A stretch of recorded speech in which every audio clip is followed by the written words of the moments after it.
Welcome back to clean news UP. चलिए देखते हैं उत्तर प्रदेश की 25 फटाफट बड़ी खबरों को। इससे पहले आप न्यूज को कहां से देख रहे हैं हमें कमेंट में बताना बिल्कुल ना भूलें। साथ ही हमारे फेसबुक पेज को भी फॉलो करें। फेसबुक पेज का लिंक डिस्क्रिप्शन में दिया गया है। 100 दिनों में 20,000 सरकारी नौकरी और 50,000 रोजगार देगी योगी सरकार। 5 साल का भी लक्ष्य तय। योगी सरकार यूपी के युवाओं को जीत का सबसे बड़ा रिटर्न गिफ्ट देने जा रही है। सरकार ने 100 दिनों में युवाओं को 20,000 सरकारी नौकरी और 50,000 रोजगार के अवसर देने की घोषणा की। सीएम योगी ने अगले 5 साल में यूपी में 5 करोड़ लोगों को स्वरोजगार देने का लक्ष्य तय किया। उनका संकल्प युवाओं को आगे बढ़ाना और रोजगार देने के संकल्प को तेजी से पूरा करना है। भाजपा का दावा है कि योगी सरकार के रोजगार देने की नीतियों से उत्तर प्रदेश रोजगार सेंटर के रूप में विकसित हो रहा है। दक्षिण भारत से यूपी आना हुआ आसान। हैदराबाद से एक और समर स्पेशल ट्रेन चलेगी। गर्मियों में यात्रियों के बढ़ने वाले लोड के मद्देनजर रेलवे प्रशासन ने गोरखपुर से Hyderabad via Kanpur special train चलाने का फैसला किया। ये ट्रेन 1 अप्रैल से 26 जून 2022 तक स्पेशल ट्रेन सप्ताह में 1 दिन जाएगी और 1 दिन वापस आएगी। यात्री अपना रिजर्वेशन आज बुधवार से करा सकेंगे। एनसीआर की पीआरओ रागिनी सिंह ने बताया कि 02575 स्पेशल ट्रेन हर शुक्रवार 1 अप्रैल से 24 जून तक हैदराबाद से 21:05 पर चलेगी। सिकंदराबाद, काजीपेट, भोपाल, वीरंगाना, लक्ष्मीबाई स्टेशन, उरई, पुखराया होते हुए दूसरे दिन कानपुर सेंट्रल पर रात 23 बजे आएगी। कई वर्षों से एक ही जिलों में तैनात क्लर्क तबादले के लिए हो जाएं तैयार। योगी सरकार में स्थानांतरण की तैयारी शुरू। राज्य में योगी आदित्यनाथ की नई सरकार बनने के बाद स्वास्थ्य विभाग में कुछ बदलाव किए जाएंगे। उत्तर प्रदेश स्वास्थ्य विभाग में कई सालों से जिले में तैनात क्लर्कों के तबादले की तैयारी शुरू हो गई। विभाग की ओर से इसका आदेश कभी भी जारी किया जा सकता है। इसके लिए सभी का ब्यौरा इकट्ठा करने का निर्देश दिया गया। सोमवार को स्वास्थ्य विभाग के निदेशक डॉक्टर राजा गणपति आर की ओर से सभी मंडलीय अपर निदेशक, अस्पतालों के निदेशक व मुख्य चिकित्सा अधीक्षकों को निर्देश जारी कर दिया गया है। बाबा विश्वनाथ दरबार से मां वैष्णो देवी तक जाना हुआ आसान। नवरात्र के पहले दिन से ही मिलने जा रही ये सुविधा। श्री काशी विश्वनाथ की नगरी वाराणसी से मां वैष्णो देवी के धाम तक की यात्रा अब आसान होने जा रही है। सब कुछ ठीक रहा तो वासंतिक नवरात्र के पहले दिन से ही काशीवासियों को ये सुविधा मिल जाएगी। हालांकि फिलहाल हफ्ते में 3 दिन ही ये सुविधा मिलने वाली है। ये सुविधा देने जा रही है इंडिगो। बता दें कि काशी से कटरा तक की सीधी विमान सेवा की शुरुआत जो 29 मार्च यानी कल से होनी थी, वो अब 2 अप्रैल यानी वासंतिक नवरात्र और नव संवत्सर के पहले दिन आरंभ की जाएगी। इंडिगो की सुविधा के चलते मां वैष्णो देवी के भक्त महज 1.35 मिनट में काशी से कटरा पहुंच जाएंगी। यूपी आयुर्वेदिक चिकित्सा का हब बनेगा। सीएम योगी ने बताया प्लान। बोले तेजी से बदल रहे हैं हालात। मुख्यमंत्री योगी आदित्यनाथ ने कहा कि कोरोना संकट में दुनिया ने आयुर्वेद की महत्ता को स्वीकार किया। आयुर्वेद को बढ़ावा देकर चिकित्सा, पर्यटन, रोजगार और औषधीय खेती को व्यापक फलक दिया जा सकता है। शोध और अनुसंधान पर जोर देकर निर्यात और अर्थव्यवस्था को सुदृढ़ किया जा सकता है। यूपी आयुर्वेदिक चिकित्सा का हब बनेगा। योगी महायोगी गोरखनाथ विश्वविद्यालय के Guru Gorakshnath institute of medical sciences में BAMS प्रथम वर्ष के नवागत विद्यार्थियों के दीक्षा पाठ्यचर्या के उद्घाटन समारोह को वर्चुअल संबोधित कर रहे थे। मरीजों को मिलेगा बेहतर इलाज। लखनऊ सिविल अस्पताल में लगेंगी हाईटेक मशीनें। सिविल अस्पताल में मरीजों को और बेहतर इलाज मिलेगा। इसके लिए अस्पताल में आधुनिक सिटी स्कैन मशीन लगाई जाएगी। वहीं एक और लिक्विड ऑक्सीजन प्लांट लगाया जाएगा। अस्पताल प्रशासन ने स्वास्थ्य महानिदेशालय को प्रस्ताव भेज दिया है। अधिकारियों ने जल्द ही प्रस्ताव को मंजूरी मिलने की उम्मीद जाहिर की। सिविल अस्पताल में रोजाना ओपीडी में 5,000 से अधिक मरीज आ रहे हैं। 401 बेड हैं। ज्यादातर बेड हमेशा भरे रहते हैं। अस्पताल के CMS डॉक्टर RP सिंह ने बताया कि सिर में चोट या गांठ आदि का पता लगाने के लिए अस्पताल में 64 स्लाइस की सिटी स्कैन मशीन लगी है। लखनऊ में आज 30 मार्च से 1 अप्रैल तक इन इलाकों में रहेगी वाटर सप्लाई की दिक्कत। लखनऊ में 3 दिन तक लोगों की पानी की समस्या हो सकती है। बालागंज इंटेक के 4 ट्रांसफार्मर्स की मरम्मत के चलते यहां के 2 पंपों से वाटर की आपूर्ति नहीं होगी। इसके चलते आज 30 मार्च से 1 अप्रैल तक शहर के कई इलाकों में पेयजल की आपूर्ति प्रभावित रहेगी। राजाजीपुरम, शहादतगंज, कश्मीरी मोहल्ला, दौलतगंज, ठाकुरगंज, कैंपबेल रोड, कन्हैया माधवपुर, मुसाहिबगंज, इकबाल नगर, पूर्वी देवी मंदिर, ठाकुरगंज, मुफ्तीगंज, बालागंज, अहमदगंज, पजावा और गऊघाट क्षेत्रों में शाम को जलापूर्ति आंशिक रूप से प्रभावित रहेगी। लखनऊ में LGA बना रही नई तकनीक की सड़क। जानिए क्या है खासियतें। LGA राजधानी में अब एक और नई तकनीक से सड़क बना रहा है। ये सड़क जल प्रतिरोधी है। इसके निर्माण में सेल्यूलास फाइबर बुलेट का इस्तेमाल किया जा रहा है। CRRI नई दिल्ली के विशेषज्ञ इंजीनियर्स की मदद से मंगलवार को सड़क बनाने का काम शुरू कर दिया गया है। CRRI के विशेषज्ञ इंजीनियर सुबह से सड़क बनवाने में लगे हैं। ये सड़क प्रधानमंत्री आवास योजना शारदा नगर विस्तार में बनाई जा रही है। ये सड़क शहर में बनने वाली अन्य सामान्य सड़कों की तुलना में करीब 4 गुना ज्यादा मजबूत होगी। जल भराव से इस सड़क पर कोई असर नहीं पड़ेगा। ये सड़क अलग स्टोन मैट्रिक्स एम्फाल तकनीक से बनाई जा रही है। 10 सालों में तीसरी बार इतना गर्म रहा मार्च, मई और जून का एहसास। मार्च में ही गर्मी ने मई और जून का एहसास करा दिया। पिछले 10 वर्षों में मार्च तीसरी बार इतना गर्म रहा। सोमवार को पारा इस गर्मी पहली दफा 39.3 डिग्री सेल्सियस दर्ज किया गया। ये सामान्य से 4 डिग्री सेल्सियस ज्यादा रहा। पिछले 10 सालों में 2017 में मार्च सबसे गर्म रहा था। इस मार्च में 41.2 डिग्री सेल्सियस तक पारा पहुंच गया था। इस बार होली भी खासी गर्मी में बीती। इसके बाद गर्मी धीरे धीरे बढ़ती जा रही है। सोमवार को तो इस सत्र की सबसे ज्यादा गर्मी रही। गाजियाबाद में हवाई अड्डे की तर्ज पर बनेंगे 3 बस पोर्ट। यूपीएसआरटीसी का पीपीपी मॉडल से राज्य के 25 बस डिपो संवारने का प्लान। गाजियाबाद जिले के कौशाम्बी, साहिबाबाद और पुराना गाजियाबाद बस अड्डे को एयरपोर्ट की तर्ज पर अत्याधुनिक बनाया जाएगा। पीपीई मॉडल पर विकसित बस अड्डों को बसपोर्ट के नाम से जाना जाएगा। इसे और बेहतर करने के लिए दूसरे राज्यों में पीपीपी मॉडल पर बने बस अड्डों का निरीक्षण किया जा रहा है। इसके बाद रिपोर्ट मुख्यालय को भेजी जाएगी। उत्तर प्रदेश राज्य सड़क परिवहन निगम ने पब्लिक प्राइवेट पार्टनरशिप मॉडल पर प्रदेश के 25 बस डिपो को विकसित करने की योजना बनाई है। इसी क्रम में गाजियाबाद जिले के 3 बस अड्डों को विकसित किया जाएगा। ग्रेटर नोएडा में बनेंगे रोबोट। 4 कंपनीज को जमीन आवंटित, 11,000 लोगों को मिलेगा रोजगार।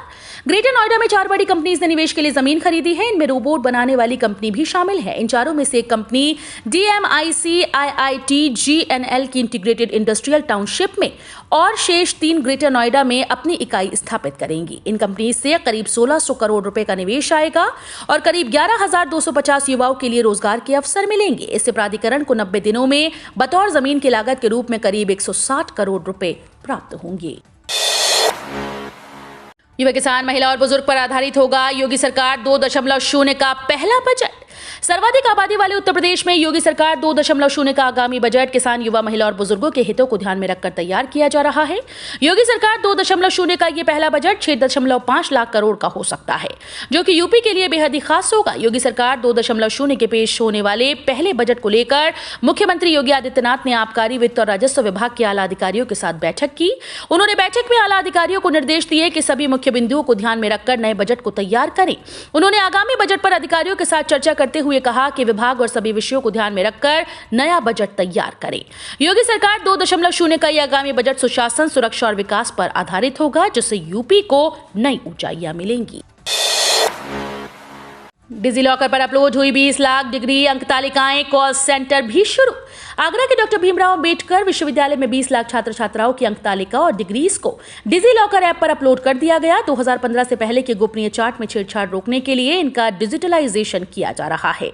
विश्वविद्यालय के प्रभारी कुलपति प्रोफेसर विनय पाठक ने बताया कि फर्जी प्रमाण पत्र, गोपनीय चार्ट में छेड़छाड़ समेत इसको नुकसान पहुंचाने से बचाने के लिए 2015 से पहले के स्नातक, परास्नातक, व्यावसायिक समेत अन्य पाठ्यक्रमों के गोपनीय चार्ट को डिजिटलाइज्ड कर रहे हैं। हर घर में पाइपलाइन से पहुंचेगी रसोई गैस, बड़ी राहत देने की तैयारी में केंद्र सरकार। रसोई गैस को लेकर केंद्र सरकार बड़ी तैयारी में है। उज्ज्वला योजना से हर घर में एलपीजी पहुंचाने के बाद अब केंद्र सरकार देश में गैस पाइपलाइन का दायरा बढ़ाने में जुट गई। इस बारे में पेट्रोलियम और प्राकृतिक गैस मंत्री हरदीप सिंह पुरी ने राज्यसभा में प्रश्नकाल के दौरान विस्तृत जानकारी दी। उन्होंने कहा कि गैस पाइपलाइन के विस्तार कार्य के बाद भारत के 82% से अधिक भूमि क्षेत्र और 98% आबादी को पाइपलाइन से रसोई गैस की सप्लाई की जाएगी। गोरखपुर से बाराबंकी तक रेल ट्रैक को 467 करोड़ का कवच, जल्द शुरू होगा काम। ट्रेन के आमने सामने की टक्कर रोकने के लिए पूर्वोत्तर रेलवे को तकनीक का बड़ा सुरक्षा कवच मिला है। स्वचालित ट्रेन सुरक्षा प्रणाली के तहत 467 करोड़ रुपए आवंटित किए गए। ये तकनीक पहले फेज में गोरखपुर बाराबंकी रूट पर लगाई जाएगी। जल्द ही इस पर काम शुरू होने की उम्मीद है। पूर्वोत्तर रेलवे के 10 अलग अलग रूट्स के 1440 किलोमीटर ट्रैक पर कवच तकनीक लगाने के लिए मंजूरी मिल गई है। इस तकनीक से अगर एक ट्रैक पर 2 ट्रेन आ भी जाएं तो एक निश्चित दूरी पर दोनों खुद ब खुद रुक जाएंगी। यूपीपीएससी ने एसीएफ आरएफओ मुख्य परीक्षा के एडमिट कार्ड जारी किए। उत्तर प्रदेश लोक सेवा आयोग ने यूपीएसीएफ आरएफओ मुख्य परीक्षा 2021 के एडमिट कार्ड जारी कर दिए। यूपीपीएससी के इस भर्ती परीक्षा के लिए आवेदन करने वाले अभ्यर्थी आयोग की वेबसाइट uppsc.up.nic.in पर जाकर अपने एडमिट कार्ड डाउनलोड कर सकते हैं। हार से जागी मायावती, 2024 के लिए बनाई ग्रुप 4 रणनीति, समुदायों पर खास फोकस। इस बार के विधानसभा चुनाव में बीएसपी को महज 1288% ही वोट मिले और एक सीट पर ही संतोष करना पड़ा। खुद मायावती ने माना कि उनकी अपनी जाटव बिरादरी के अलावा अन्य वर्गों का समर्थन उन्हें नहीं मिल सका। ऐसे में उन्होंने अन्य समुदायों को भी लुभाने के लिए प्लानिंग तेज कर दी है। फिलहाल बसपा का पूरा फोकस 2024 के आम चुनाव में अच्छा प्रदर्शन करने पर है। एक सीनियर लीडर ने कहा कि अब तक हर विधानसभा में एक अध्यक्ष होता था और यह अनुसूचित जाति का होता था। अब इस लेवल पर 4 नेता नियुक्त किए जाएंगे। मायावती ने जल्द ही उनके पदनामों के ऐलान करने का फैसला किया है। अरविंद केजरीवाल ने समझाया क्या है हिंदुत्व, यूपी में बीजेपी की जीत की वजह बता प्लान 24 का भी खुलासा। दिल्ली के मुख्यमंत्री अरविंद केजरीवाल ने उत्तर प्रदेश में भारतीय जनता पार्टी की जीत को लेकर कहा कि विकल्पहीनता की वजह से ऐसा हुआ।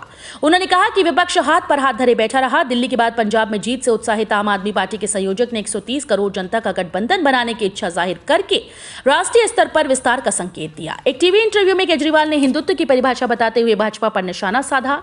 इंडिया टुडे को दिए इंटरव्यू में अरविंद केजरीवाल से सवाल किया गया कि क्या आप बीजेपी के हिंदुत्व को सांप्रदायिक कहते हैं, क्या आप इसे काउंटर करेंगे।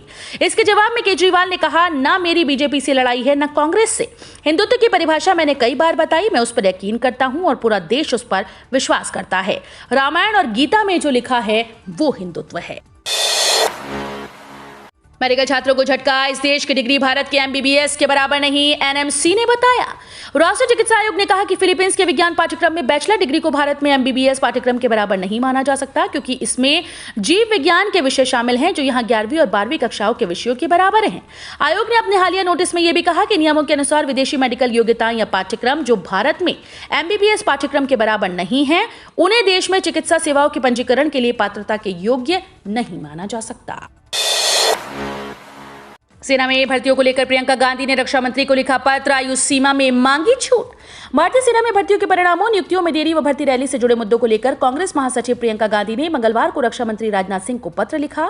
कांग्रेस महासचिव ने पत्र में कई बिंदुओं का उल्लेख करते हुए कहा कि सेना में 1.25 लाख पद खाली पड़े हैं, लेकिन सेना भर्ती के परिणामों व प्रक्रियाओं में देरी व सालों साल भर्ती न आने से लाखों युवा कड़ी मेहनत के बावजूद भी निराश हैं। इस पर तत्काल उठाए जाने की मांग की गई। 31 मार्च के पहले जरूर कर लीजिए काम, वरना डीएक्टिवेट हो जाएगा पैन कार्ड। पैन कार्ड धारक अगर 31 मार्च तक अपने पैन कार्ड को आधार से लिंक नहीं किया तो पैन कार्ड डीएक्टिवेट हो जाएगा। आपको बता दें कि सरकार ने पैन कार्ड धारकों को 31 मार्च 2022 तक अपने स्थायी खाता संख्या पैन को आधार कार्ड नंबर से जोड़ने की मोहलत दी है। अगर 31 मार्च तक पैन कार्ड धारकों ने पैन को अपने आधार कार्ड के साथ लिंक न किया तो संबंधित व्यक्ति का पैन कार्ड डीएक्टिवेट किया जा सकता है। इसके अलावा पैन कार्ड को आधार कार्ड से जोड़ने के लिए 1000 रुपए भी देने होंगे। इतना ही नहीं, अगर आपने पैन को आधार कार्ड से लिंक नहीं कराया तो म्यूचुअल फंड, स्टॉक, बैंक खाता खोलने में भी आपको दिक्कत आएगी। इस बैंक ने ग्राहकों को दिया जबरदस्त तोहफा, इंटरेस्ट रेट में हुई बढ़ोतरी। पिछले कुछ समय से लगातार बैंकों की एफडी रेट्स में बढ़ोतरी हो रही है। हालांकि बैंकों के सेविंग अकाउंट पर ब्याज दरें पिछले काफी समय से कम चल रही हैं, लेकिन इसी बीच आईडीएफसी फर्स्ट बैंक ने अपने ग्राहकों को शानदार तोहफा देते हुए सेविंग अकाउंट्स पर ब्याज दरें बढ़ाई। आईडीएफसी फर्स्ट बैंक ने ऐलान किया है कि 1 अप्रैल से बैंक अपने ग्राहकों को 6% की दर से ब्याज देगा। हालांकि बैंक ने अलग अलग रकम के आधार पर ब्याज दरें तय की हैं। गौरतलब है कि पहले इस बैंक की सेविंग अकाउंट्स पर ब्याज दरें 5% थी, जिसे अब बढ़ाकर 6% कर दिया गया है। किसान क्रेडिट कार्ड, किसान इन कामों के लिए ले सकते हैं केसीसी लोन। किसानों को सस्ता बैंक लोन या ऋण उपलब्ध कराने के लिए सरकार की ओर से किसानों को किसान क्रेडिट कार्ड बनाकर दिए जा रहे हैं। इसकी सहायता से किसान भाई सहकारी बैंकों से कम ब्याज दर पर लोन ले सकते हैं। इतना ही नहीं, अब पशुपालक, किसान और मछली पालक को भी केसीसी का लाभ दिया जा रहा है। केसीसी से लोन या ऋण लेने का सबसे बड़ा फायदा यह है कि इससे सस्ता लोन मिल जाता है और इसे चुकाना भी आसान है। पहले किसानों को केसीसी लोन फसल उत्पादन के लिए अदान खरीदने के लिए दिया जाता था, लेकिन अब इसका दायरा बढ़ा दिया गया है। करोड़ों किसानों को खुशखबरी, बढ़ गई पीएम किसान ई-केवाईसी की लास्ट डेट। पीएम किसान सम्मान निधि योजना के तहत रजिस्टर्ड 12.53 करोड़ किसानों के लिए राहत भरी खबर है। योजना का लाभ पाने के लिए अनिवार्य ई-केवाईसी अब 22 मई तक पूरी की जा सकती है। पहले इसकी अंतिम तिथि 31 मार्च थी। बता दें कि पीएम किसान की अगली या 11वीं किस्त 1 अप्रैल 2022 के बाद कभी भी आपके खाते में गिर सकती है, लेकिन अगर आपने ई-केवाईसी पूरी नहीं की तो 2000 रुपए की किस्त लटक सकती है। यूआईडीएआई से प्राप्त अधिसूचना के अनुसार यूआईडीएआई की ओटीपी सेवाओं में रुक कर जारी होने के कारण ओटीपी सत्यापित करते समय प्रतिक्रिया में समय समाप्त और विलंब हो सकता है। बता दें कि पहले इस संदेश में ई-केवाईसी पूरी करने की अंतिम तिथि 31 मार्च 2022 फ्लैश होता था। इसे अब हटा दिया गया है। पोर्टल पर नई डेडलाइन अब 22 मई 2022 हो गई है। केंद्रीय कर्मचारियों को आज मिलेगा बड़ी खुशखबरी, खाते में इतने आएंगे रुपए। केंद्र के 50 लाख से ज्यादा सरकारी कर्मचारियों, 65 लाख से अधिक पेंशनर्स के लिए अच्छी खबर है। अगर सब कुछ ठीक रहा तो इसमें एक साथ कई तोहफे मिल सकते हैं। दरअसल कल केंद्रीय कैबिनेट की बैठक होने जा रही है। ये इस वित्तीय वर्ष की अंतिम कैबिनेट बैठक है। ऐसे में उम्मीद की जा रही है कि केंद्र सरकार डीए में बढ़ोतरी के साथ साथ 18 महीने के बकाया डीए एरियर देने पर भी बड़ा ऐलान कर सकती है। कैबिनेट बैठक अगर 3% डीए बढ़ोतरी को मंजूरी मिलती है तो कर्मचारियों के मार्च की सैलरी के साथ नया डीए अकाउंट में क्रेडिट कर दिया जाएगा। तो ये थी आज की 25 फटाफट बड़ी खबरें। अगर आपको न्यूज़ पसंद आई हो तो वीडियो को लाइक और शेयर जरूर करें। धन्यवाद।